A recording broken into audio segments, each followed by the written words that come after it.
began to brag. She said, "Don't you remember me? I'm the class homecoming queen." Now, folks, this gal had changed a lot. I don't want to sound mean, but I'll bet she'd put on 300 pounds. She'd sure lost her schoolgirl frame. Do you suppose I'm the only one who never really changed? Then she wanted me to meet this man that she'd met some time ago. She said, "He's just the greatest." She thought I'd like to know.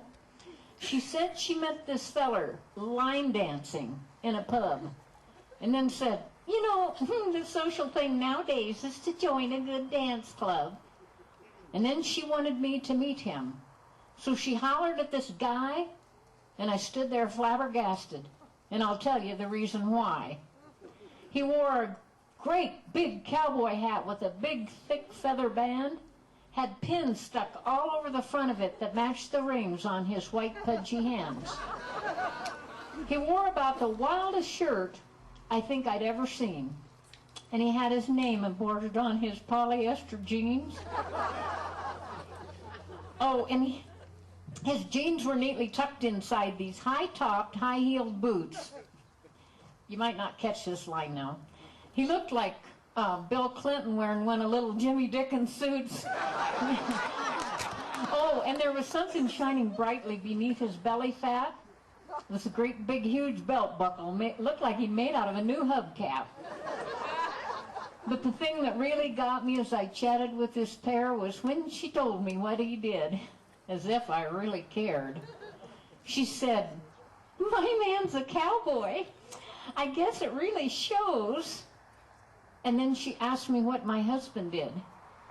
I just answered, "I don't know."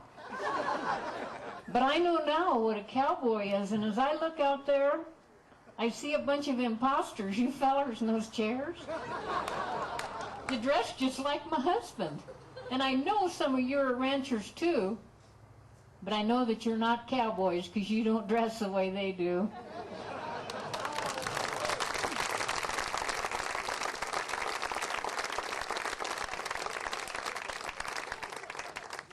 We had now I don't know about Germany, but there's getting to be a little confusion in the United States about what you call your meal.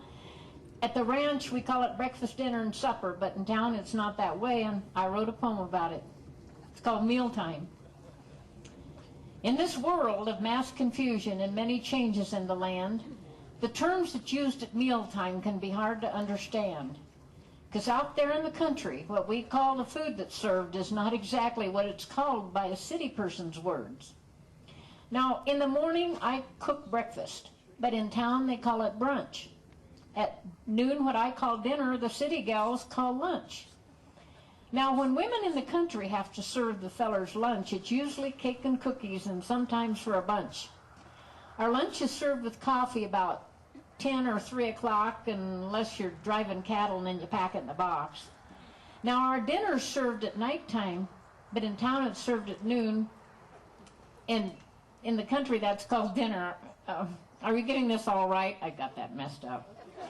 So if you go to town for dinner, don't head in there just at noon. You might not get a thing to eat. You've got there way too soon. But if dinner's in the country, don't head out there at 8, because you might go home hungry. You're half a day too late. Thank you.